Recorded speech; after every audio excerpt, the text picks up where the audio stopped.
ඒ පින්වතුන් විසින් අද ධර්ම දේශනාවේ මාතෘකාව හැටියට අපට ආරාධනා කරන්නට යෙදුනේ කර්මය සහ කර්මපතය පැහැදිලි කරමින් අද දේශනාව සිදු කරන හැටියට. ඒ සඳහා අපි මාතෘකා කරගත්තේ මජ්ක්‍ධිම නිකායේ නිබ්බේධික සූත්‍රයේ දැක්වෙන දේශනා පාඩයක්. මේ දේශනා පාඩේ බෞද්ධ කොයි කවුරුත් මනවින් අහලා පළපුරුද්ද තියෙනවා. චේතනාහම් භික්කවේ කම්මං වදාමි චේතයිත්වා කම්මං කරෝති කායේන වාචාය මනසා. බුදුරජාණන් වහන්සේ දේශනා කරනවා මහණෙනි, කර්මය කියලා කියන්නේ චේතනාවයි. චේතනාහම් භික්කවේ කම්මං වදාමි. චේතනාවම කර්මයයි මම දේශනා කරමි. චේතයිත්වා කම්මං කරෝති කායේන වාචාය මනසා.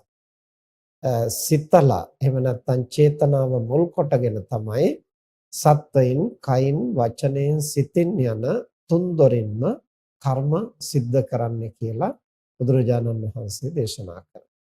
මෙහිදී අපි තේරුම් ගන්නට ඕන ප්‍රධාන කාරණයක් තමයි චේතනාව කියන්නේ කුමක්ද? චේතනාවයි කියලා කියන්නේ සෑම සිතකම යෙදෙන එක්තරා චෛතසිකයක්. ඒ චේතනා චෛතසිකය සබ්බ චිත්ත සාධාරණ චෛතසිකයක්. ඒ කියන්නේ කුසල් සිත්වල, අකුසල් සිත්වල, විපාක සිත්වල, ක්‍රියා සිත්වල සෑම සිතකම නොයරදීම යෙදෙන චෛතසික ධර්මයක් තමයි චේතනාව. චේතනාවෙන් කුමක්ද කරන්නේ? කය, වචනය හෝ සිත හසුරුවමින් යම්කිසි ක්‍රියාවක යෙදවීම. එහෙම නැත්නම් තවත් ආකාරයකින් කියනවා නම් ක්‍රියා සාධක බලය තමයි චේතනාව තුළින් ජනිත කරන්නේ. එතකොට අපේ කය අතපය හසුරුවමින් ඉදිරියට පසුපසට ක්‍රියාත්මක වෙමින් අපි යම්තා කය හසුරුවනවා නම් ඒ හසුරවන්නේ චේතනාව මූලික කොටගෙන. චේතනාවක් ඉපදුනේ නැතිනම් අපේ කය හසුරවන්න පුළුවන් කමක් නැහැ. හරියටම දර කඩක් වගේ එහෙමම පවතිනවා. ඒ නිසා තමයි විඥානය නිරුද්ධ වුණාම මේ කය ඒ විදිහටම දැමූ තැන ඇද වැටුණු තැන එහෙමම දර කඩක් වගේ පවතින. ඒ වගේම අපේ වචනය හසුරවන්නේ චේතනාවෙන්. දැන් අපි මේ කතා කරන්නේ මේ සියලුම වචන හසුරවන්නේ චේතනාව මුල් කොටගෙන. චේතනාවක් ඉපදුනේ නැතිනම් මම මේ වචනය කියන්න ඕන, මේ අදහස කියන්න ඕන, මේ විදිහෙන් මේක හසුරවන්න ඕන කියලා චේතනා මතුනේ නැතිනම් කිසිදු වචනයක් කතා කරන්නේ නැහැ. ඒ වගේම සමහර අවස්ථාවලදී කය වචනය දෙක ක්‍රියාත්මක නොවුනත් හුදෙක් මනසින් පමණක්ම චේතනා ක්‍රියාත්මක වෙමින් මානසික ක්‍රියාවන් සිද්ධ වෙනවා. දැන් අපිට කයින් සහ වචනයෙන් කෙරෙන ක්‍රියාවන් යම් ප්‍රමාණයකට හඳුනා ගන්නට පුළුවන්. මනසින් පමණක්ම කෙරෙන ක්‍රියා තමයි බුදුරජාණන් වහන්සේ දේශනා කරන්නේ අවිජ්ජා, ව්‍යාපාද, මිච්ඡා දිට්ඨි, අනවිජ්ජා, අව්‍යාපාද, සම්මා දිට්ඨි. මේවා මනසින් පමණක්ම සිද්ධ වෙන ක්‍රියාව. අවිද්‍යා කියලා කියන්නේ අනුන් සන්තක දේ තමන්ට හිමි වේවා කියන දැඩි ලෝභය. ලෝභය හැම කෙනෙකුගේම සිත්වල සාමාන්‍යයෙන් ඇති වෙන්න පුළුවන් අකුසල චෛතසිකයක්. නමුත් ඒ ලෝභය ඇති වෙච්ච පමණට අවිද්‍යාව ඇති වෙන්නේ නැහැ.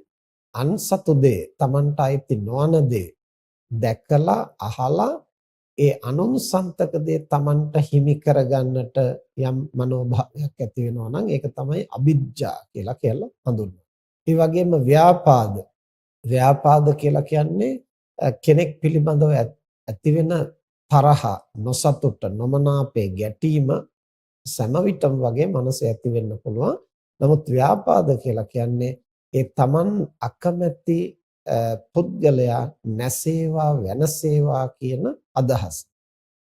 ඊළඟට මිත්‍යා දෘෂ්ටි කියලා කියන්නේ වැරදි වැටහීම. ඒ වැරදි වැටහීමෙන් යුක්තව ක්‍රියා කිරීම තමයි මිත්‍යා දෘෂ්ටියයි කියලා හඳුන්වන්නේ.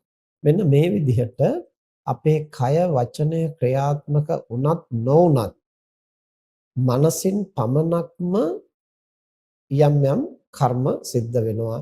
එතකොට කායිකව හෝ වාචසිකව හෝ මානසිකව හෝ යම් ක්‍රියාවක් සිද්ධ වෙන්නේ ඒ කය වචනය සිත හසුරවන්නට පුළුවන් වෙන්නේ මේ චේතනාව නැමැති චෛතසිකය විසින්. එතකොට අපි සිහිපත් කළා චේතනා චෛතසිකය සබ්බචිත්ත සාධාරණ චෛතසිකයක් හැම සිතකම යෙදෙනවා. කුසල අකුසල් විපාක ක්‍රියා හැම සිතකම යෙදෙනවා. ඒ හැම සිතකම යෙදෙන චේතනාව අනාගත විපාක ඇති කරන්නට සමත් වෙන්නේ නැහැ. අනාගත විපාක ඇති කරන්න සමත් වෙන්නේ ජවන් සිත්වල ඇති වෙන චේතනාව පමණයි. මොනවද ජවන් සිත් කියලා කියන්නේ? අපට යම්කිසි අරමුණක් ඉන්ද්‍රයන්ට ගෝචර වුණාම ඇසට, කනට, නාසයට, දිවට, කයට, සිතට යම් බාහිර අරමුණක් ගෝචර වුණාම ඒ අරමුණ සම්බන්ධව සිත් පෙළක් හටගන්න. ඒක අභිධර්මයේ හඳුන්වන්නේ චිත්ත වීතියයි කියලා. ඒ චිත්ත වීතියක සාමාන්‍යයෙන් සිත් 17ක් පමණ පවතිනවා. එයින් සිත් 7ක් තියෙනවා වඩාත් බල සම්පන්න. ඒ සිත් 7න් තමයි කය හැසිරවීම, වචනය හැසිරවීම සහ සිත හසුරුවමින් කරන සෑම ක්‍රියාවකටම අවශ්‍ය ජවය සපයන.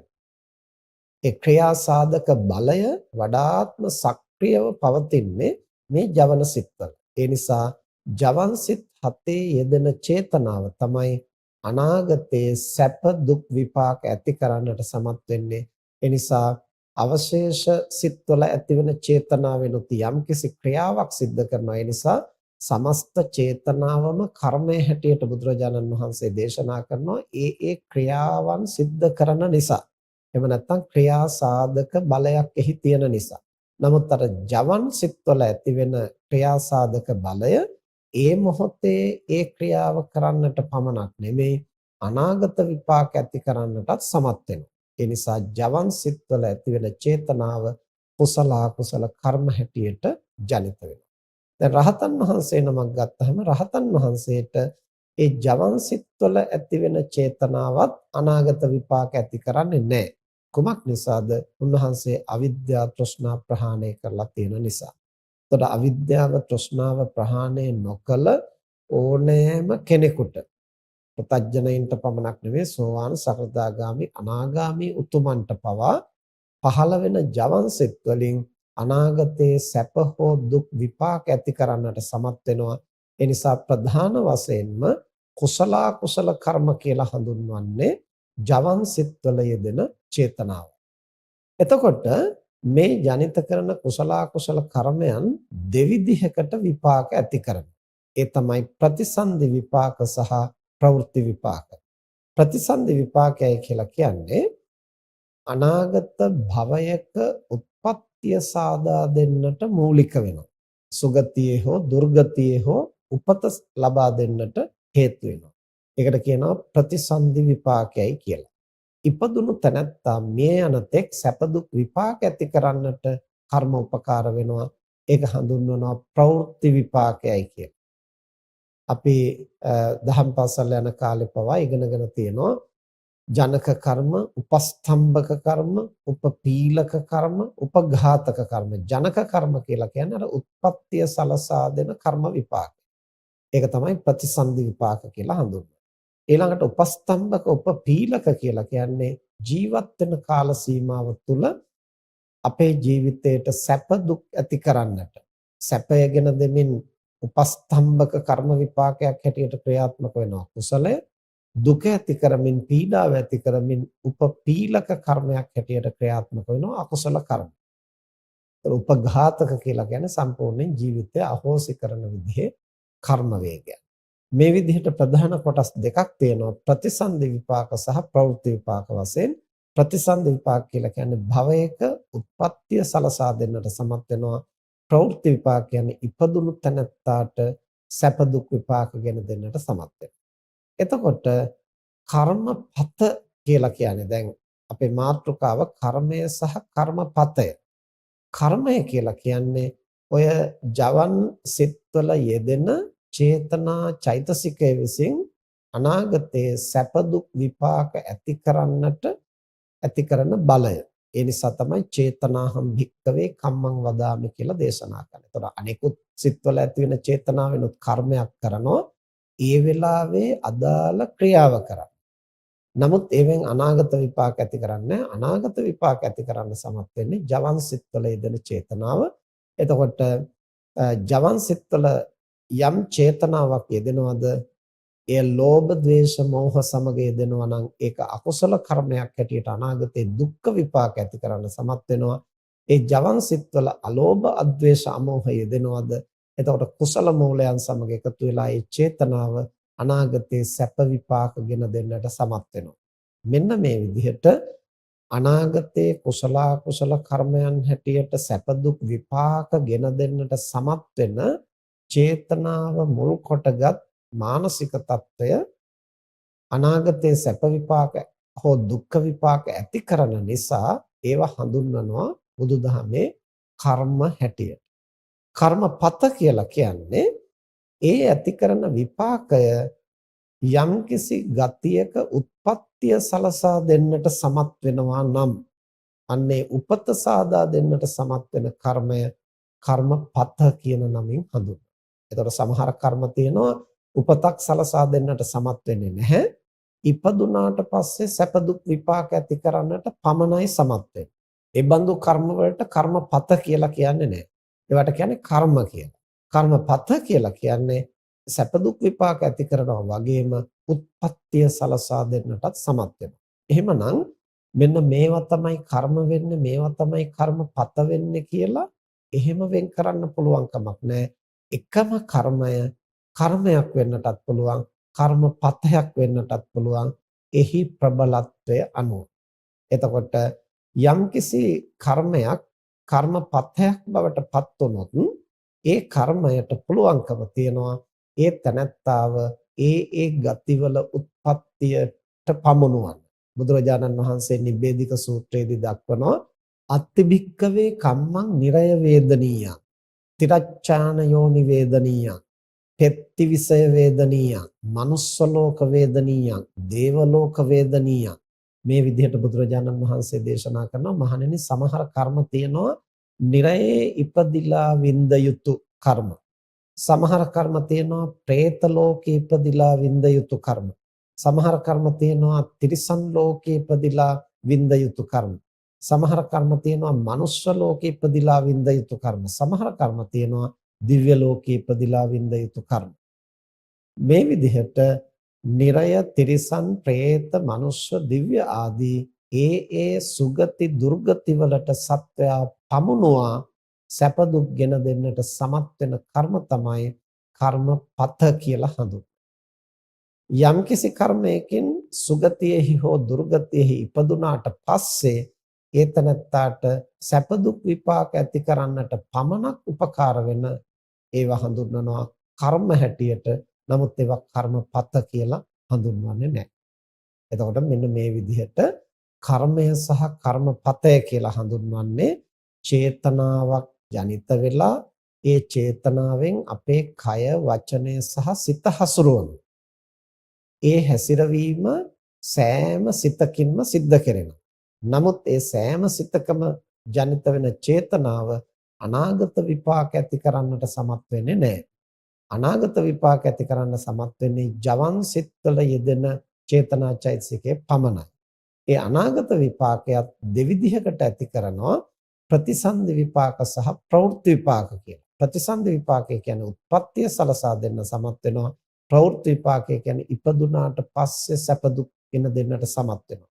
සමහර කර්ම තියෙනවා උත්පත්තියටත් හේතු වෙනවා ඉපදුනාට පසුව සැප දුක් ගෙන දෙන්නටත් සමත් වෙනවා. ඒ බඳු කර්ම තමයි කර්මපත කියලා හඳුන්වන්නේ. උත්පත්තිය සලසා දෙන්නට තරම් ශක්තියක් නැති නමුත් ඉපදුනාට පස්සේ සැප දුක් විපාක ඇති කරන්නට සමත් වූ කර්ම හැටියට හඳුන්වනවා. අර උත්පත්තියටත් හේතු වෙන ඒවා කර්මපත නමින් හඳුන්වනවා. දැන් මේවා පිළිබඳව අපි දැනගත යුතු තව ප්‍රභේද බොහෝමයක් තියෙනවා. ඒවා එක ධර්ම දේශනාවකදී පැහැදිලි කරන්නට තරම් කාල වේලාව නෙමෙයි. අපි මූලික වශයෙන් කර්මය ගැන ඉගෙන ගන්නවා.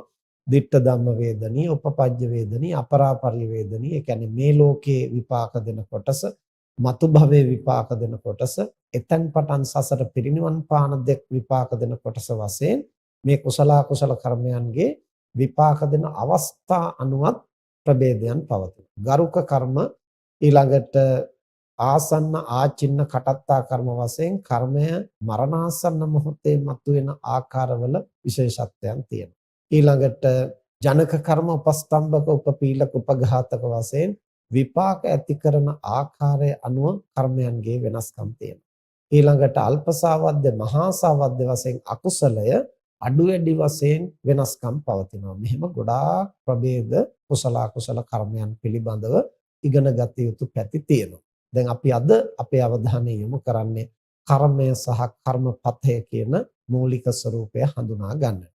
බුදුදහමේ ප්‍රධාන වශයෙන් කර්මපත අකුසල කර්මපත 10ක් දක්වනවා, කුසල කර්මපත 10ක් දක්වනවා. ඊළඟට කුසල කර්මපත වශයෙන් විශේෂයෙන් දැක්වෙන්නේ නැතත් දස පුණ්‍ය ක්‍රියා වශයෙන් ඒ කුසල කර්මපත සිද්ධ වෙන තවත් අවස්ථා 10ක් දක්වනවා. මේ විදිහට කුසල් වශයෙන් ගත්තහම දස කුසල කර්මපත, දස පුණ්‍ය ක්‍රියා ආදී වශයෙන් විවිධ ප්‍රභේදයන් දක්වනවා. අකුසල කර්ම හැටියට ප්‍රධාන වශයෙන් දස අකුසල කර්මපතයක් දක්වනවා.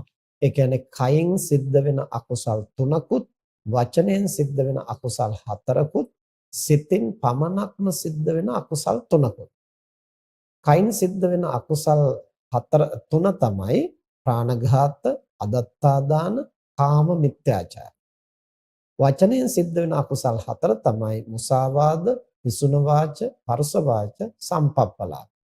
මනසින් සිද්ධ වෙන අකුසල් 3 තමයි අවිද්‍යා, ව්‍යාපාද, මිත්‍යා දෘෂ්ටි. දැන් ඕකෙම අනිත් පැත්ත තමයි දස කුසල කර්මපත කියන්නේ. දස පුණ්‍ය ක්‍රියා කියන්නේ දාන, සීල, භාවනා, පත්ති දාන, පත්තානුමෝදනා, විය්‍යාවච්ච, අපචායන, ධම්ම දේශනා, ධම්ම ශ්‍රවණ, දිට්ඨිජු කම්ම කියන ඒ 10 තමයි දස පුණ්‍ය ක්‍රියා හැටියට දක්වන්නේ. ඒවත් කර්ම වෙන්නටත් පුළුවන්, කර්මපත බවට පත් වෙන්නටත් පුළුවන්. දැන් මේ ප්‍රාණඝාත, අදත්තා දාන ආදියත් කර්ම හෝ කර්මපත බවට පත්වීම තීරණය වෙන්නේ එහි යෙදෙන කරුණු මතයි. ප්‍රාණඝාතය කර්මපතයක් බවට පත් වෙන්නට නම් අංග 5ක් සම්පූර්ණ වෙන්නට ඕන. මොනවද? පානෝ භවේ, පාන සංඤී, වදක චිත්ත, උපක්කම, තේන ජීවිත නාසෝච. මේ කරුණු 5. පානෝ භවේ ප්‍රාණියෙක් වෙන්නට ඕන. ඊළඟට පාන සංඤී පන ඇති සතෙක් බව දැනගන්නා සංඥාව. එහෙම නැත්නම් මේ සතෙක්ය කියන හැඟීම තියෙන්නට ඕන. සතෙක් වෙන්නට ඕන, සතෙක්ය කියන හැඟීම තියෙන්නට ඕන. ඊළඟට වදක චිත්ත, ඒ සත්වයාට හිංසා කිරීම හෝ ඝාතනය කිරීම පිළිබඳව සිතුවිල්ලක්, චේතනාවක් පහළ වෙන්නට ඕන. ඊළඟට උපක්කම, ඒ චේතනාවෙන් යුක්තව මේ සත්වයාට හිංසා කරන්න හෝ ඝාතනය කරන්නට යම්කිසි උපාය මාර්ගයක් තමන්ගේ කය හසුරුවලා හෝ එහෙම නැත්නම් අන් අය ලවා හෝ එහෙම නැත්නම් යම්කිසි වෙනත් භෞතික උපක්‍රමයකින් හෝ මානසික උපක්‍රමයකින් හෝ කවර ආකාරයකින් හෝ එතනත්තාට හානි පමුණුවන්නට තමන් ක්‍රියාත්මක වෙනවා. එතකොට තමන්ගේ අතින් පයින් ගහලා හානි කරන්න පුළුවන්, අවියාවද වලින් හිංසා කරන්න පුළුවන්, සමහරට වෙන කෙනෙක් ලවා අනිත් අයට හිංසා කරවන්නට පුළුවන්, සමහරට අනවින කොඩිවින ආදී යම්කිසි විද්‍යාවක් පාදක කොටගෙන උපාය මාර්ගිකව අනිත් කෙනාට හානි කරන්න හිතන්න පුළුවන්. එහෙම නැත්නම් කෙලින්ම Tamanගේ මනසේ ශක්තිය පාවිච්චි කරලා අන් අයට හිංසා කරන, පීඩා කරන දේවල් කරන්නට පුළුවන්. මේ කවර ආකාරයකින් හෝ උපක්‍රමයක් යොදනවා. ඉතින් එතකොට මේ උපක්‍රමත් සාහත්තික, ආනත්තික ආදී වශයෙන් විවිධ ප්‍රභේද තියෙනවා. ඒවා පෙනතුන්ට දැනගන්න පුළුවන් රේරුකාණේ චන්දවිමල මහානායක ස්වාමින් වහන්සේ විසින් සම්පාදනය කරලා තියෙන බෞද්ධයාගේ අත්පොත නැමැති මූලික ධර්ම ග්‍රන්ථයේ මේ කර්මපත සිද්ධ වෙන ආකාරය, ඒවට අදාළ කාරණා විශාල වශයෙන් විග්‍රහ කරලා පැහැදිලි කරලා තියෙනවා.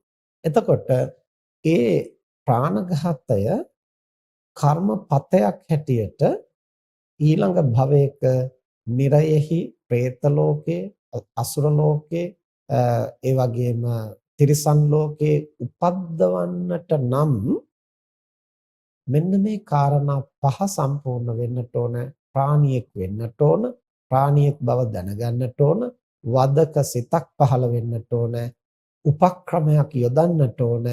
එයින් ඒ සතා සැබවින්ම ඝාතනය වෙන්නට ඕන.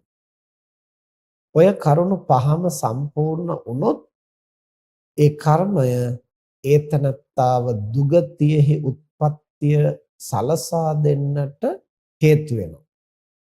අන්නේ දුගතියෙහි උපදවන්නට, දුගතිය වෙත කැඳවාගෙන යන්නට සමත් වෙන්නා වූ අකුසල කර්මය තමයි ප්‍රාණඝාත අකුසල කර්ම පතයයි කියලා කියන්නේ.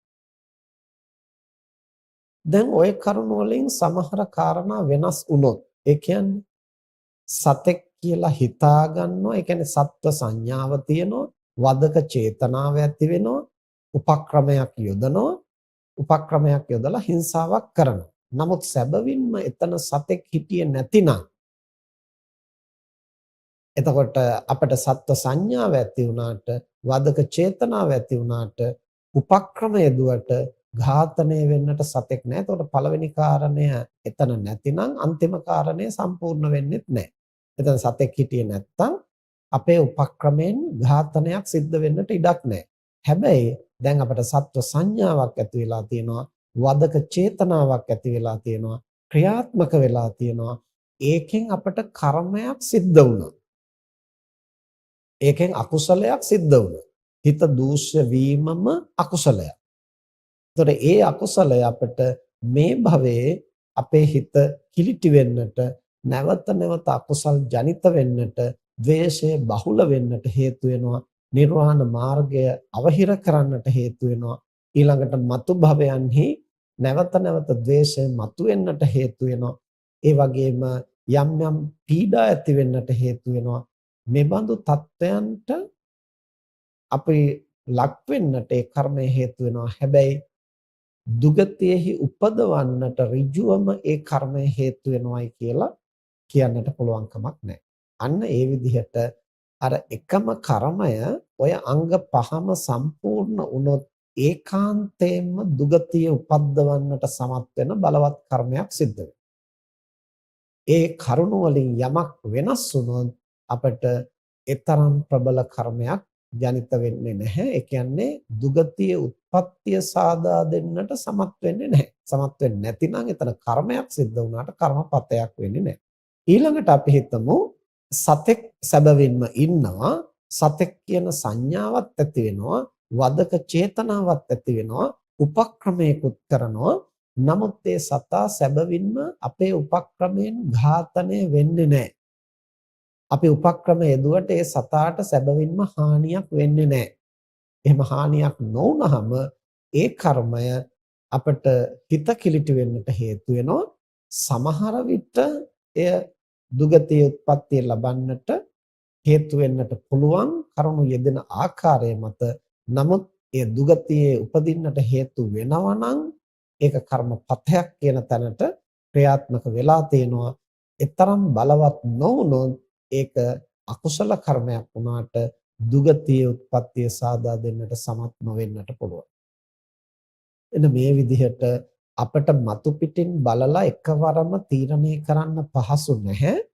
මේ කර්මය කර්මපතයක් වුණාද නැද්ද කියලා එකවරම අපට මතු පිටින් බලලා විග්‍රහ කරන්න පහසු නැහැ. නමුත් යම්කිසි කර්මයක් අපට උත්පත්තිය සලසා දෙන්නට, ප්‍රතිසන්දිය ඇති කරන්නට මරණාසන්න මොහොතේ මතුවලා හේතු වෙනවා නම් අන්න ඒ කර්මය තමයි කර්මපත කියලා හඳුන්වන්නේ.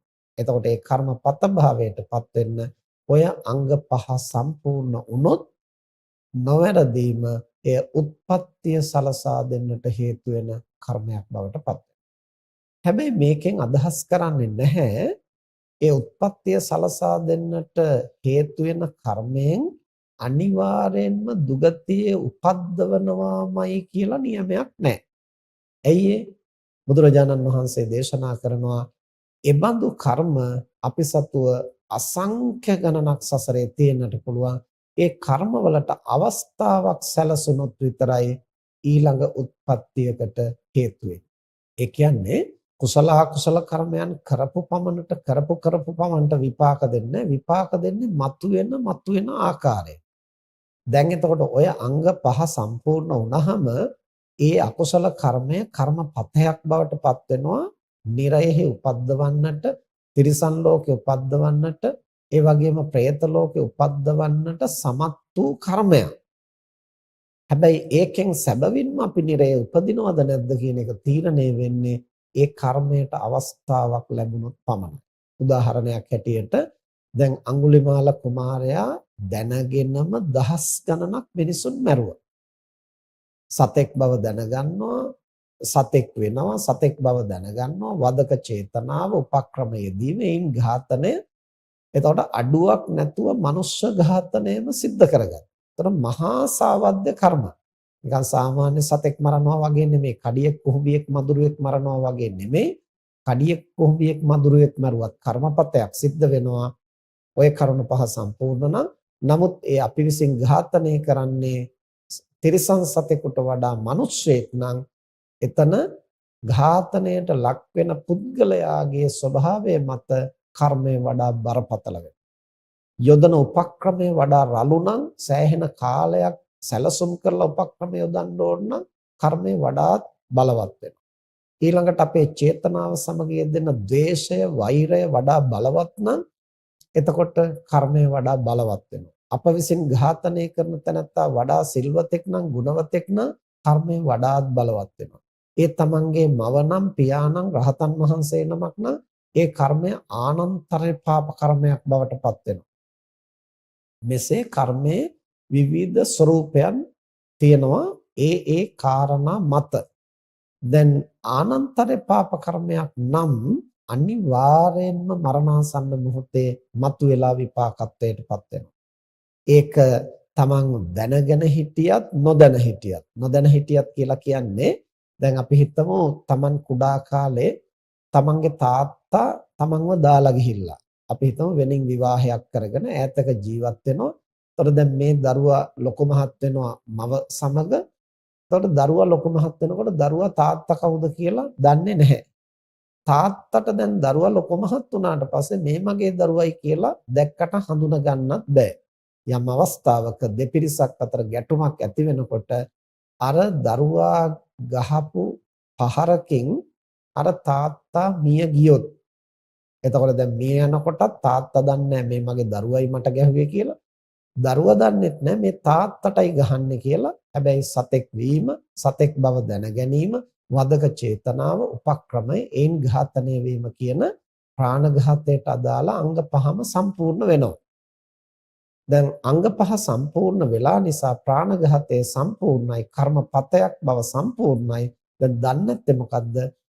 පියාද දරුවාද කියන කාරණේ පමණයි. ඒක ඒ දෙන්න දැනගත්තත් නොදැනගත්තත් ඒ පියාගේ ලේන් මසින් මේ දරුවා හැදුනයි කියන බව ලෝක ධර්මතාවය. ඒක විශ්වය තුල හේතුඵල යථාර්ථයක්. ඒ නිසා ඒක ඒ දෙන්න දැනගත්තත් නැතත් එය ආනන්තර පාප කර්මයක් හැටියට ක්‍රියාත්මක වෙනවා. එතකොට දරුවා මිය යන අවස්ථාවේදී දරුවා දන්නේ නැහැ මම මැරුවේ තාත්තයි කියලා.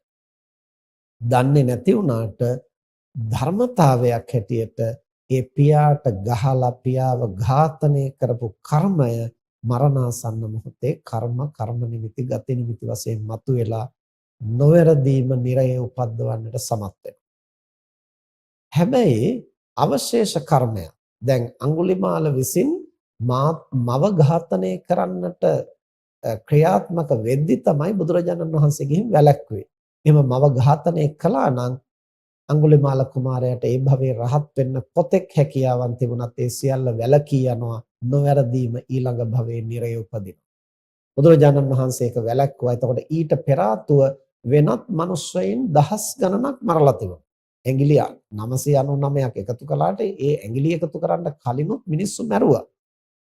එතකොට මරපු ප්‍රමාණය දහසකට අධික හෝ දහසකට අඩු හෝ අපි හිතමු එක මිනිස්සෙක් ඝාතනය කළා වුණත් සතෙක් වීම, සතෙක් බව දැන ගැනීම, වදක චිත්තේ උපක්‍රමයේ ඒන් ඝාතනය වීම කියන කරුණු පහ සම්පූර්ණ වුණාම අඟුලිමාල කුමාරයා නිරයේ උපදින්නට പ്രേත ලෝකයේ උපදින්නට, තිරිසන් ලෝකයේ උපදින්නට හේතු වෙන බලවත් අකුසල කර්මයක් කරගෙන අවසන්. නමුත් ඒ එකකින්වත් උන්වහන්සේට ඊළඟ භවයේ නිරය උපද්දවන්නටවත් പ്രേත ලෝකයෙන් තිරිසන් ලෝකෙ උපද්දවන්නටවත් සමත් උනේ නැහැ. එයි කර්මපතයක් නොවුණු නිසා නෙමෙයි. කර්මපතයක් බවට පත් වුණාට මරණාසන්න මොහොතේ කර්මය මතුවලා විපාක දෙන්නට සමත් උනේ නැහැ. අරහත් මාර්ගඥාණයෙන් එහි ප්‍රතිසන්දිය ලබා දීමේ ශක්තිය සම්පූර්ණයෙන් අහෝසි කළ නිසා. කර්මපතයක් බවට පත් වුණා. නමුත් අරහත් මාර්ගඥාණයෙන් කර්මක්ෂය කළා. කර්මක්ෂය කළා කියලා කියන්නේ නැවත කුසල කර්ම ජනිත කරන්නෙත් නැහැ. කරන ලද කුසල කර්මයන්ගේ ප්‍රතිසන්දිදාන ශක්තිය සම්පූර්ණයෙන් අහෝසි කරනවා. ප්‍රතිසන්දිදාන ශක්තිය කියලා කියන්නේ අලුත් භවයක උත්පත්තිය සලසා දීමේ හැකියාව අහෝසි කරනවා. හැබැයි රහත් වුණා කියලා ප්‍රවෘත්ති විපාක ඇති කිරීමේ ශක්තිය නවත්තන්න බෑ.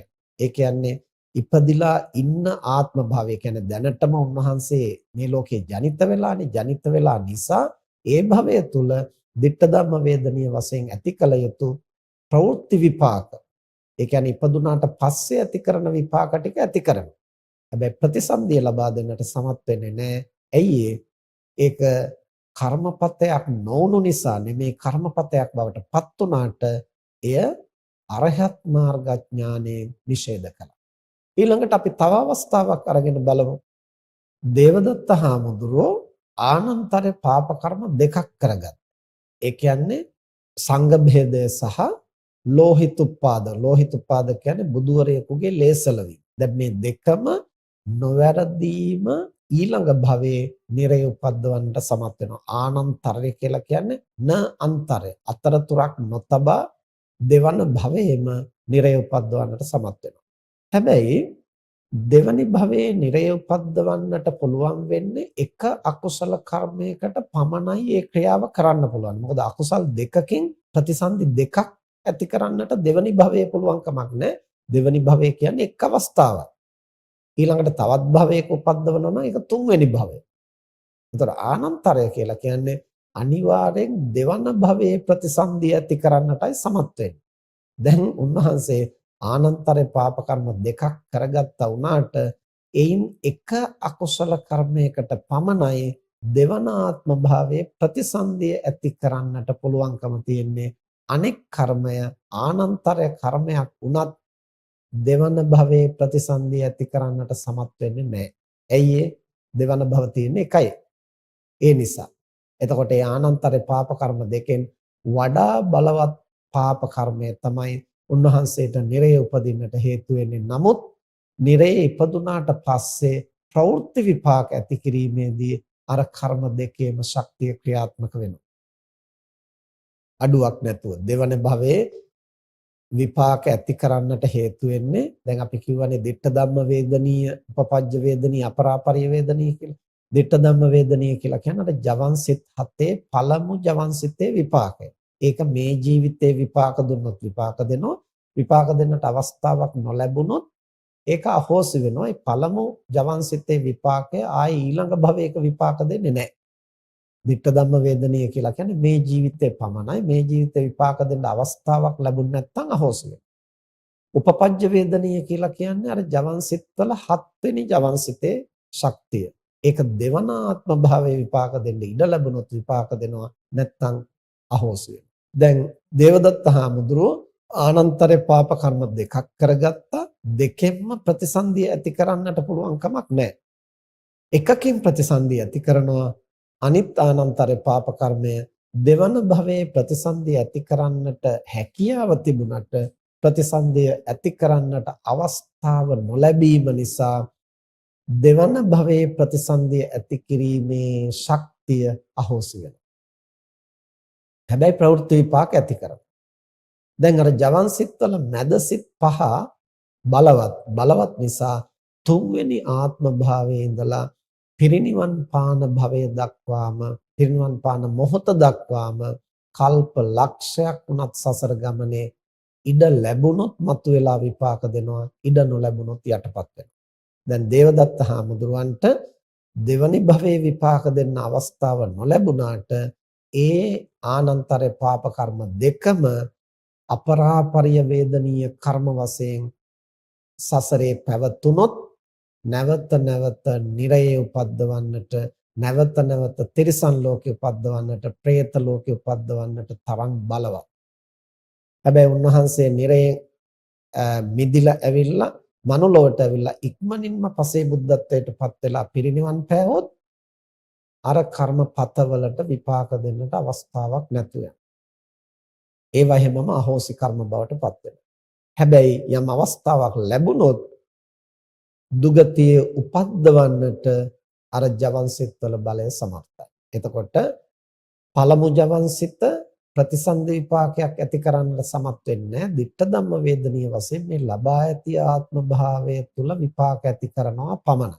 ඒ නිසා ජවන් සිත් 7න් පළමු ජවන් සිත කර්මපත කියන කොටසට ඇතුළත් වෙන්නේ නැහැ.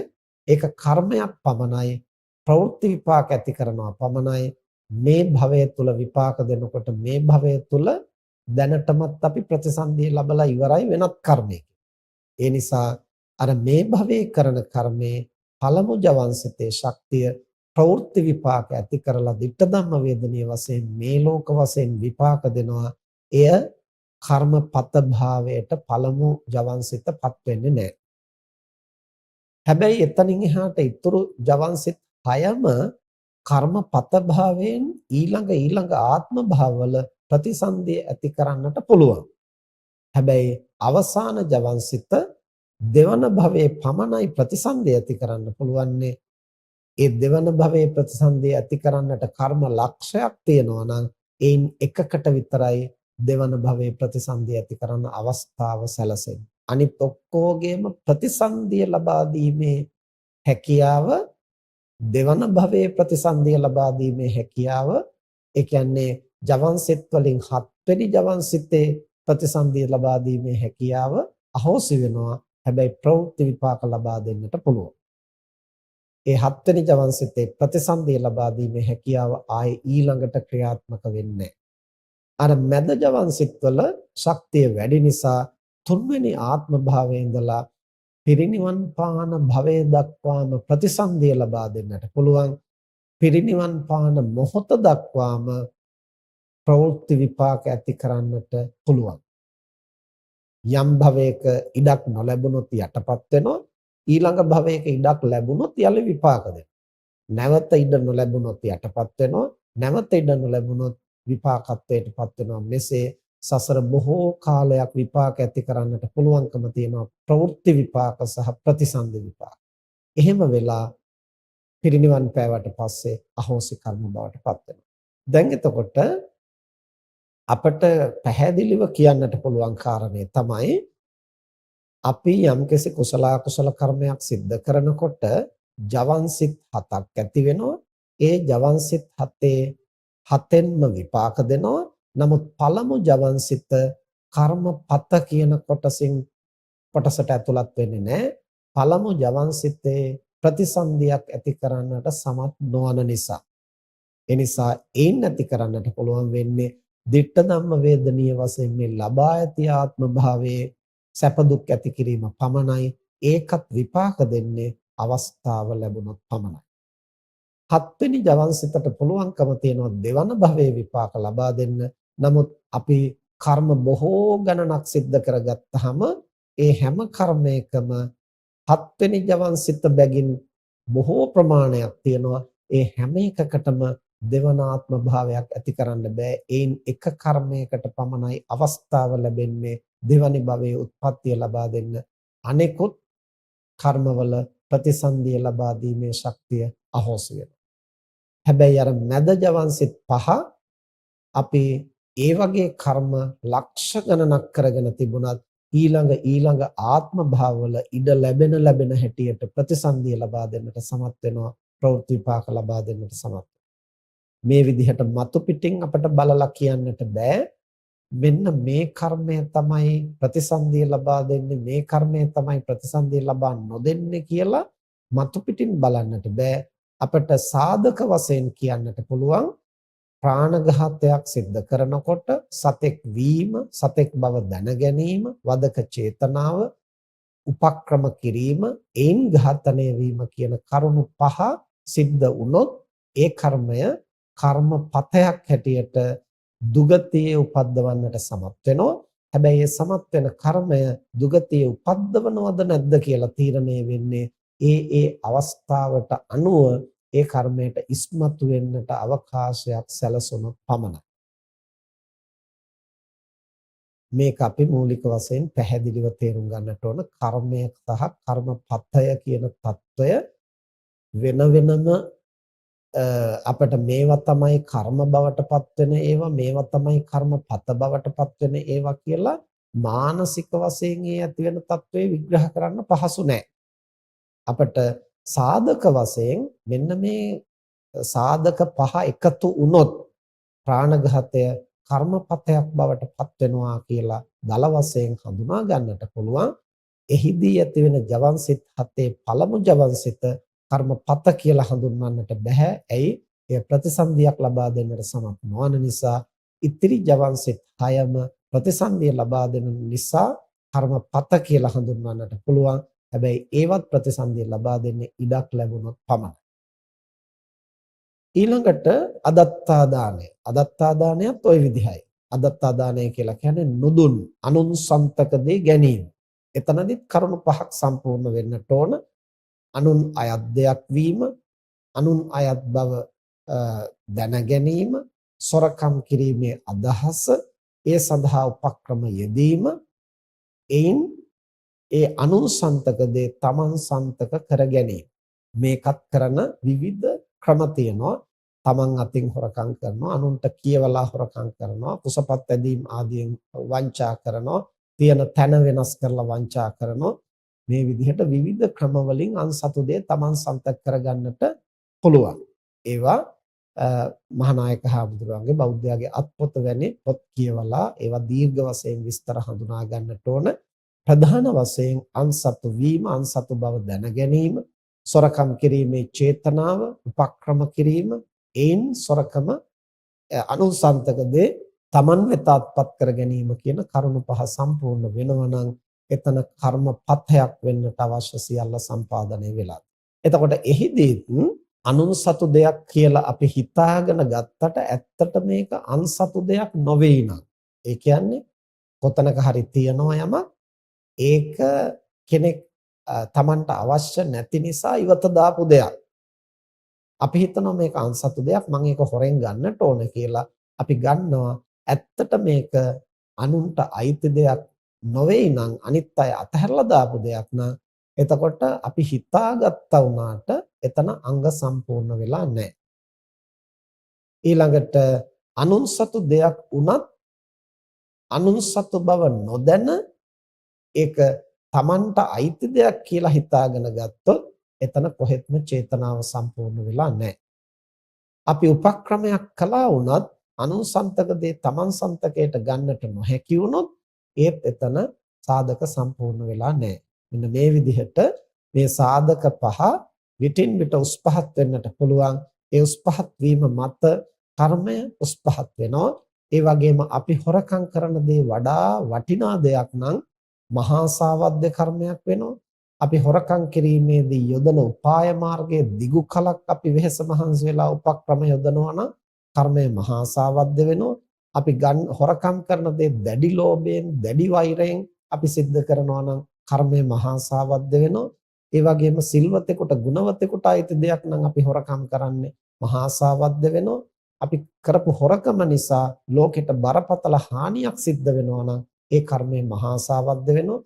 මේ විදිහට ඒ අකුසල කර්මය බලවත් වෙන්නට, දුබල වෙන්නට විවිධ හේතු සාධක මතුවෙනවා.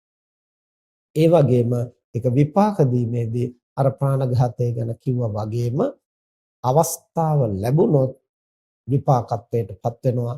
එතකොට දුර්ගතිය උපද්දවන්නට සමත් ප්‍රමාණයට ඒ කර්මය බලවත් වෙනකොට අර අංග පහ සම්පූර්ණ වෙනකොට ඒක තමයි කර්මපතයක් කියලා හඳුන්වන්නේ.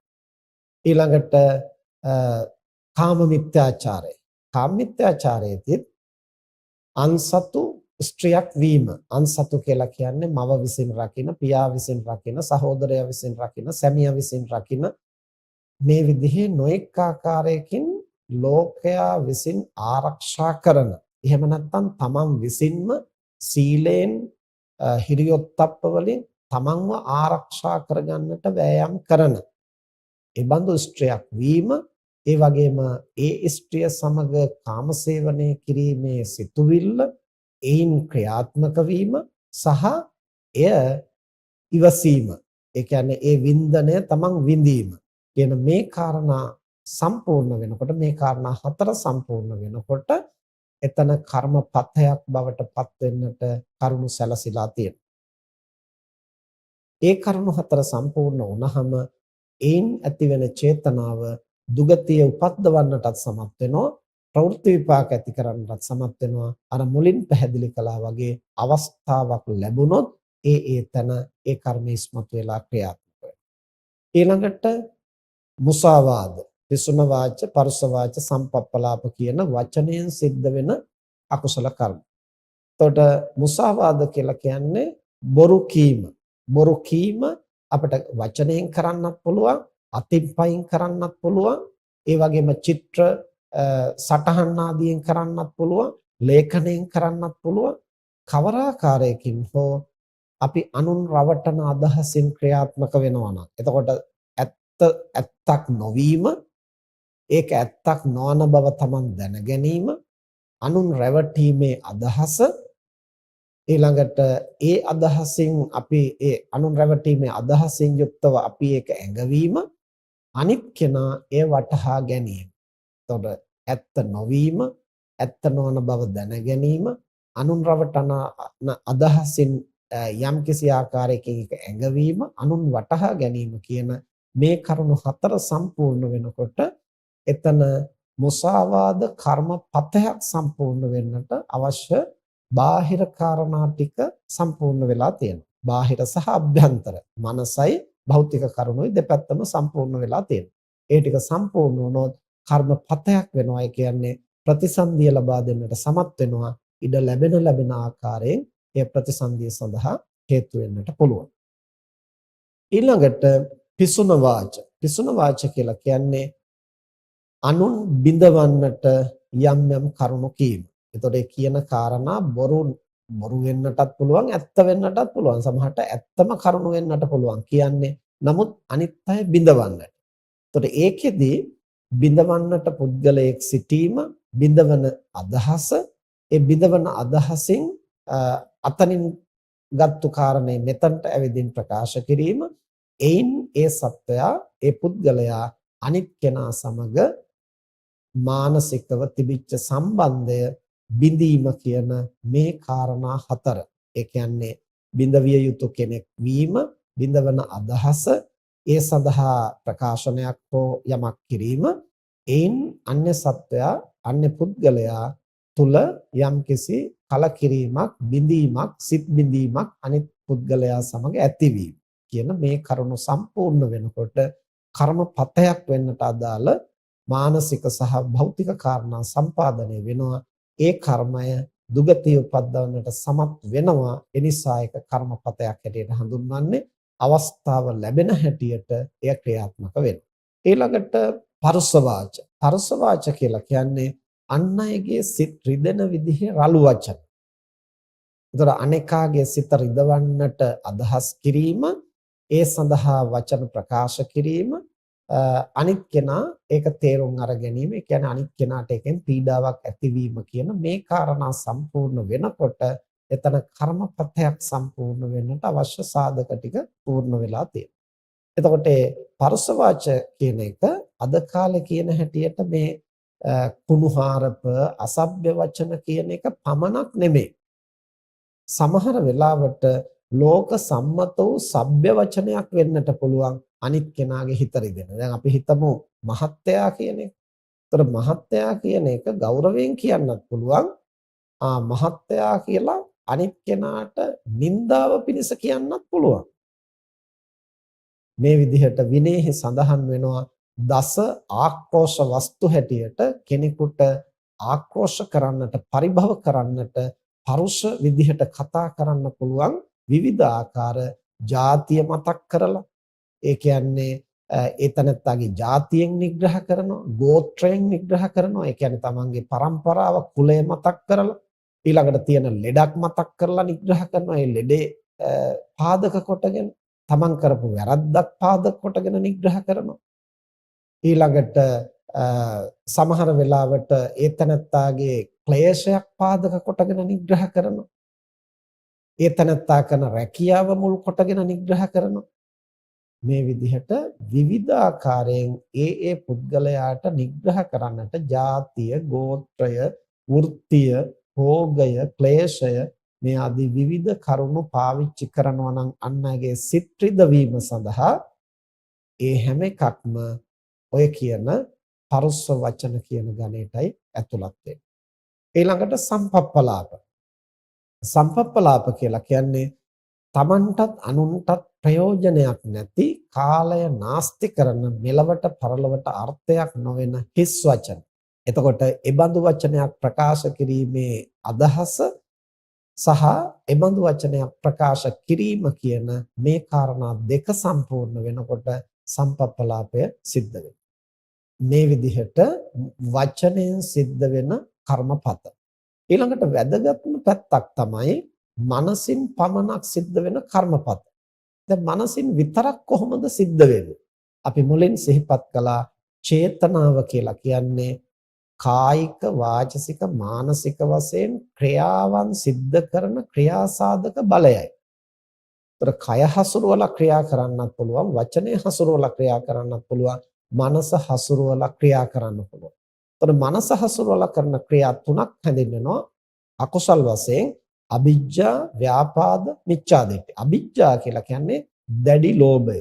එතකොට දැඩි ලෝභය කියලා මෙතන අදහස් කරන්නේ එතන කරුණු දෙකක් සම්පූර්ණ වෙන්නට ඕන. මොකක්ද? ලෝභයක් ඇති වෙන්නට ඕන. අනුන්සන්තක දේ පිළිබඳව ලෝභයක් ඇති වෙනවා. ඒ පළවෙනි අවස්ථාව. ඒ ලෝභය පාදක කොටගෙන අනුන්සන්තක දේ මට හිමි වේවා කියන චේතනාවක් මතුවෙන්නට ඕන. එතකොට මට හිමි වේවා කියන අදහස ආවහම ඒක හිමි කරගන්නට දෙවනුව හොරකම් කරන්න, වංචා කරන්න, අධර්මචර්යාවෙහි යෙදෙන්නට පුළුවන්. ඒක ඊළඟ අවස්ථාව. හැබැයි අනුන් සන්තක බව දැනගෙන ඒක මට හිමි වේවා කියන චේතනාව ඇති වෙනකොටම මානසික ක්‍රියාවක් සිද්ධ වෙනවා. ඔය අංග දෙක සම්පූර්ණ වෙනකොට මොකද්ද අංග දෙක? අනුන් සන්තක දෙයට ලෝභය ඇතිවීම, එය මට හිමි වේවා කියන දැඩි අදහස. මේ දෙක ඇති වෙනකොටම මනස ක්‍රියාත්මක වෙනවා. ඒ මනස ක්‍රියාත්මක වීම කොච්චර බලවත්ද කියනවා නම් අකුසල් වශයෙන් ඒක ඇති වෙනකොට මේ ලෝක වශයෙන් උත් සාංශාරික වශයෙන් උත් දුක් විපාක ඇති කරන්නට සමත් වෙනවා. පින්නතුන් අහලා ඇති සෝරෙය්‍ය කියන සිටුවරයෙක් හිටියා. තමන්ගේ යාළු මිත්‍රයොත් එක්කලා ජල ස්නානය සඳහා යද්දී මහා කච්චායන මහරහතන් වහන්සේ පිණුසිඟා වඩින්නට සිවුරු පෙරවනවා. උන්වහන්සේ බොහෝම ලස්සන රන්වන් පැහැ ඇති සිරුරක් ඇති ඊටාම චවි වර්ණයෙන් යුක්ත මහතෙරුන් වහන්සේ නමක් හැටියටයි හැඳින්වෙන්නේ. එතකොට උන්වහන්සේ සිවුර ලෙහෙලා ඒ කියන්නේ අඳනේ ඇඳගෙන උඩුකය වැසෙන්නට සිවුර පෙරවන්නට සූදානම් වෙන අවස්ථාව. එතකොට මේ වෙලාවේ අර සෝරිය සිටුවරයා උන්වහන්සේගේ ශරීරයේ උඩුකය කොටස දැක්කා. දැකලා ඒ රන්වන් පාට ඊටාම ආකර්ශනීය ඒ චවි වර්ණයේ ශරීර ස්වභාවය දැකලා මේ භික්ෂුව මොනතරම් ලස්සනද කියලා ලෝභ සිතක් ඇති වුණා. ඒ පළවෙනි අවස්ථාව. දෙවෙනි අවස්ථාවේ මේ භික්ෂුවට වගේ සිරුරක් මගේ බිරිඳට තිබුණා නම් හොඳයි. එහෙම නැත්නම් මේ භික්ෂුව මගේ බිරිඳ වුණා නම් හොඳයි කියන හැඟීම ඇති වෙනවා. දැන් පළවෙනි අවස්ථාව උන්වහන්සේගේ ශරීරය පිළිබඳව ලෝභ මූලික සිතක් ඇති වුණා. එය මට වේවා, එය මට හිමි වේවා කියන අවස්ථාව ඇති වුණා. ඒ ඇති වෙනකොටම මානසිකව කර්මය සම්පූර්ණ වුණා. එසැනින් සෝරිය සිටුවරයා ස්ත්‍රියක් බවට පරිවර්තනය වෙනවා ඒ කර්මයේ බලවත්කම නිසා. ඉතින් පසු කාලීනව සමාව අරගෙන යලි ප්‍රකෘති තත්වයටපත් වෙනවා. ඉතින් ඒක සමාන නොකරගත්තා නම් ඒ කර්මය දුගතියේ උපද්දවන්නට පවා ප්‍රමාණවත් වෙනවා. මේ විදිහට මානසිකව පමණක්ම කර්ම ජනිත කරගන්නට පුළුවන්. දැන් අපි දන්නවා ව්‍යාපාද වශයෙන් මරණාසන්න මොහොතේදී පවන් සලනකොට ඒ වටාපත හැපීමත් එක්කලා ඇති වුණු කෝපය, ද්වේෂය මානසිකව ක්‍රියාත්මක වුණා. එයම දුගතිය උපදින්නට හේතු වුණා ධර්මාශෝක රජතුමාට. ඒ කුමක් නිසාද? ව්‍යාපාදේ. ව්‍යාපාදයේදී කරුණු දෙකක් සම්පූර්ණ වෙන්න ඕනේ. ව්‍යාපාදයේදී තමන් අකමැති කරුණ සම්බන්ධව කෝපය, ද්වේෂය මතුවෙනවා. ඊළඟට ඒ ද්වේෂයට යොමු වුණු පුද්ගලයා නැසේවා වෙනසේවා කියන බලවත් චේතනා. ඒකට තමයි ව්‍යාපාද කියන්නේ. දැන් කෝපය, ද්වේෂය ඕනෑම කෙනෙකුගේ මනසේ මතුවෙන්න පුළුවන්. ඒක කර්මයක්.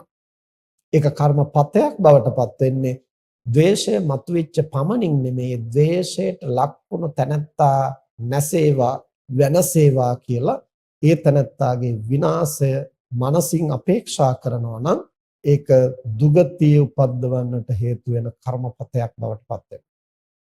ඊළඟට මිච්ඡා දිට්ඨි. මිච්ඡා දිට්ඨිය කියලා කියන්නේ වැරදි වැටහීම. ඒ වැරදි වැටහීම කියන එකෙත් කරුණු දෙකක් සම්පූර්ණ වෙනකොට තමයි කර්මපතය සිද්ධ වෙන්නේ. මොකක්ද?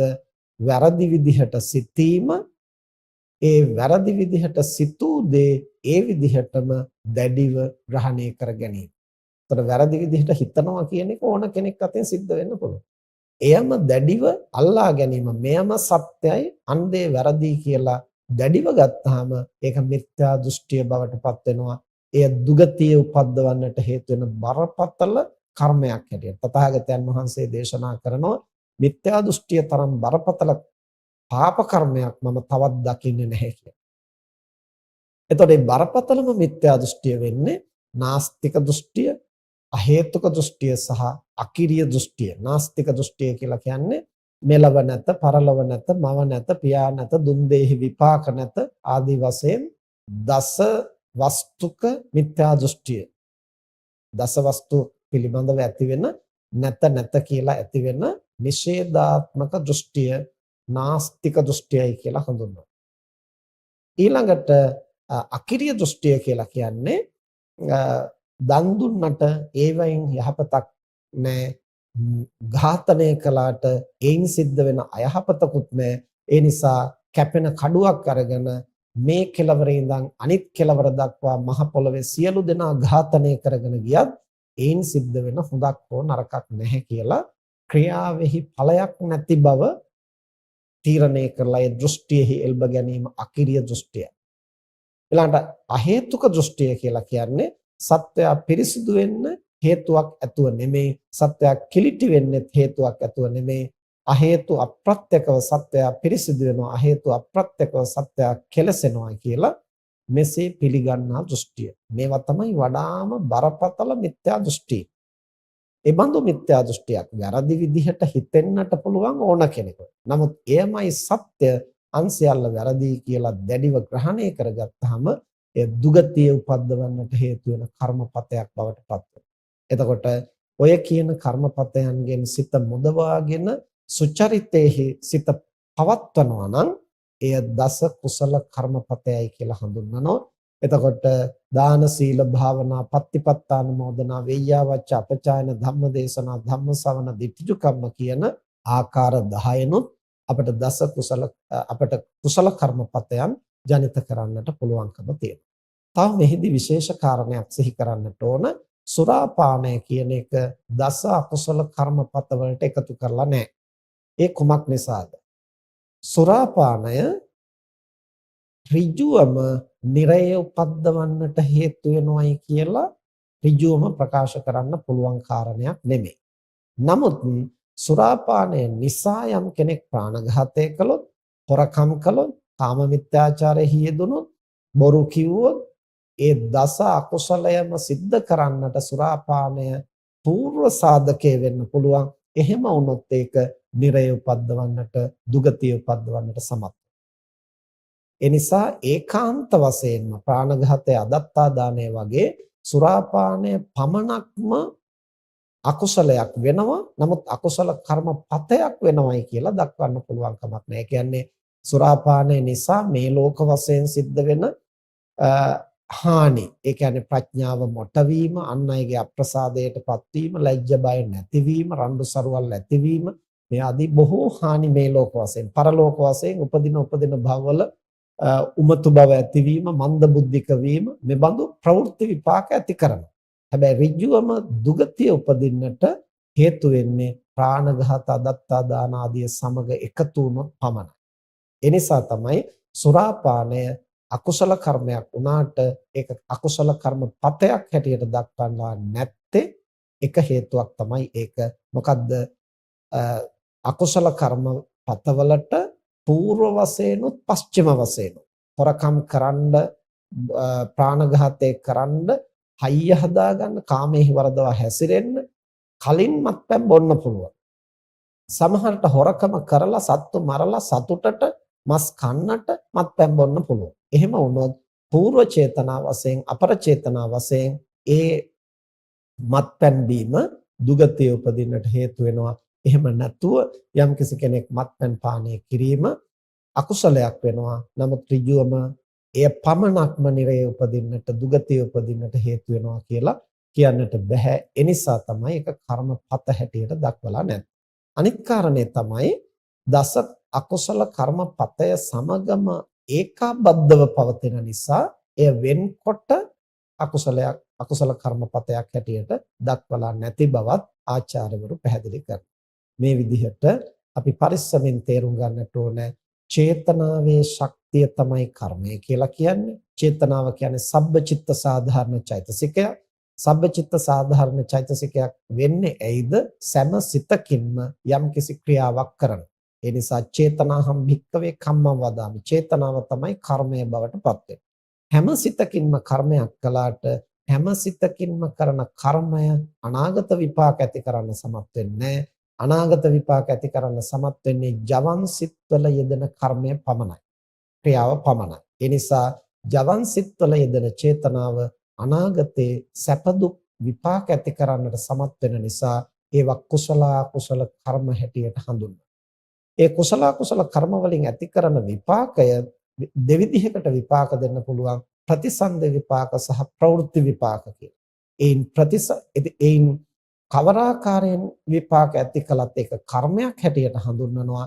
හැබැයි ප්‍රතිසන්දිය සඳහා උදව් වෙනවා නම් පමණක් කර්මපත කියලා හඳුන්වනවා. ඒ කියන්නේ ඒ තැනට පමුණුවන්නට හේතු වෙන මාර්ගය කියන අර්ථයෙන් කර්මපත කියලා හඳුන්වනවා. යම් කර්මයක් කර්මපතයක් බවට පත් වෙන්න මානසිකවත් භෞතිකවත් යම් කරුණු ප්‍රමාණයක් සම්පාදනය විය යුතුයි. ප්‍රාණඝාත ආදියට කරුණු 5ක් සම්පාදනය විය යුතුයි. මානසික වශයෙන් කරන ක්‍රියාවන්ට කරුණු 2ක් සම්පාදනය විය යුතුයි. කරුණු 5 සිට 2 දක්වා කාරණා සම්පූර්ණ විය යුතුයි. ප්‍රාණඝාත ආදීදී මානසිකව සහ භෞතිකවත් කරුණු සම්පාදනය වෙන්නට ඕන. අර මානසික ක්‍රියාවලදී මනසින් පමණක් කරුණු සම්පාදනය වෙන්නට ඕන. ඒ කවර ආකාරයකින් හෝ ප්‍රතිසන්දිය ඇති කරන්න සමත් වෙන කර්මයේ එක් ස්වභාවයන් තියෙනවා. අල්පසාවද්ද මහාසාවද්ද හැටියට.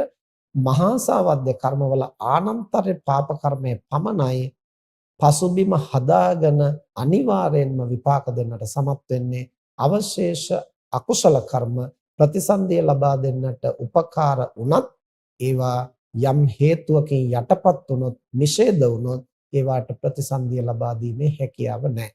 ආනන්තර පාප කර්ම උනත් කිහිපයක් කරගත්තොත් එක කර්මයකට විතරයි දෙවන භවයේ නිරය උපද්දවන්නට පුළුවන් වෙන්නේ. අවශේෂ කර්මවල දෙවන භවයේ විපාක දීමේ ප්‍රතිසන්දිදාන ශක්තිය යටපත් වෙනවා. වෙනත් භවයක විපාක දෙන්න පුළුවන්. අර ජවන් සිත්වල මැද සිත් පහේ ශක්තිය ක්‍රියාත්මක වීම වශයෙන්. මෙන්න මේ විදිහට කර්මය සහ කර්මපතය අතර පවතින වෙනස්කම අපි පරිස්සමින් තේරුම් ගන්නට ඕන. මතු පිටින් බලලා මේක අකුසල කර්මයක්, මේක අකුසල කර්මපතයක්, මේක කුසල කර්මයක්, මේක කුසල කර්මපතයක් කියලා එකවර තීරණය කරන්නට පහසු නොවෙන්නට පුළුවන්. ඒ සඳහා අර සිහිපත් කරපු අංග සියල්ලම සම්පූර්ණ නම් ඒ අර්ථයෙන් අපට ඒක කර්මපතයයි කියලා කියන්නට පුළුවන්. ඒ අංග අඩු වැඩි වුණොත් කර්මපතයක් සිදු නොවෙන්නටත් පුළුවන්. නමුත් අපිට ඒක විනිශ්චය කරන්න බෑ. ඒ අංග යම් ප්‍රමාණයකට අඩු වැඩි වුණත් කර්මපතයක් වෙන්නට පුළුවන්. මොකද මානසිකවම පමණක් වුණත් අකුසල කර්ම කුසල කර්ම සිද්ධ වෙන්නට පුළුවන් නිසා. ඒතර අකුසල කර්ම මානසිකව සිද්ධ වෙනවා වගේම කුසල කර්මත් මානසිකව සිද්ධ වෙනවා. මෙත් වැඩිම කියලා කියන්නේ කුසල කර්මපතයක්. ඒක ක්‍රියාවක්. අනුන් සුවපත් කරන්නට අදහස් ඇති වෙනවා. ඒ සුවපත් කිරීමේ මානසික උත්සාහයක් ඇති වෙනවා. ඒතර මනස ක්‍රියාත්මක වෙනවා. මෙන්න මේ විදිහට කුසල අකුසල කර්මයන් මතු උත්පත්තිය සඳහා හේතු වෙනවා නම් ඒවා කර්මපත කියන නමින් පොදුවේ හඳුන්වනවා. ඉතින් මේ කරුණු සිහිනුවණින් වටහාගෙන තම තමන්ගේ ශක්ති ප්‍රමාණයෙන් අකුසල කර්මපතයන්ගෙන් පමණක් නෙමේ අකුසල කර්මයන්ගෙන් වළකින්නට වෑයම් කරන්නට ඕන. කුසල කර්ම පමණක් නෙමේ කුසල කර්මපත ජනිත කරගන්නට වෑයම් කරන්නට ඕන. අකුසලෙන් වැළකීලා කුසල් ජනිත කරපු පමණට අපි නිවන් දකින්නේ නැහැ. නිවන් දැකීම සඳහා ක්ලේශයන්ගෙන් සිත පිරිසිදු කිරීමේ වැඩපිළිවෙලත් අපි ආරම්භ කරන්නට ඕන. ඒ සඳහා මේ අසුද්ධහම් කරුණු හැම දිනාටම මහෝපකාරී වේවා කියලා ආශිර්වාද කරනවා. මෙතෙක් වේලා ධර්ම ශ්‍රවණය කිරීමෙන් ජනිත කරගත් සියලු කුසල් දෙවියන් සහිත ලෝකයාටත් මිය පරලෝකීය ඥාතීන්ටත් ඔබ අප හැම දිනාටම බුදු පසේ බුදු මහරහතන් වහන්සේ නිවී සැනසී පැමිණ වදාළ උතුම් නිවනින් සැනසීම පිණිසම හේතු වේවා කියලා ප්‍රාර්ථනා කරා. ආකාසට්ඨා ච භුම්මට්ඨා දේවා නාග මහිද්దికා පුඤ්ඤන්තං අනුමෝදිත්වා චිරං රක්ඛන්තු ශාසනං. ආකාසට්ඨා ච භුම්මට්ඨා දේවා නාග මහිද්దికා පුඤ්ඤන්තං අනුමෝදිත්වා චිරං රක්ඛන්තු දේශනං. ආකාසට්ඨා ච භුම්මට්ඨා දේවා නාග මහිද්దికා පුඤ්ඤන්තං අනුමෝදිත්වා චිරං රක්ඛන්තු ත්වං සදා.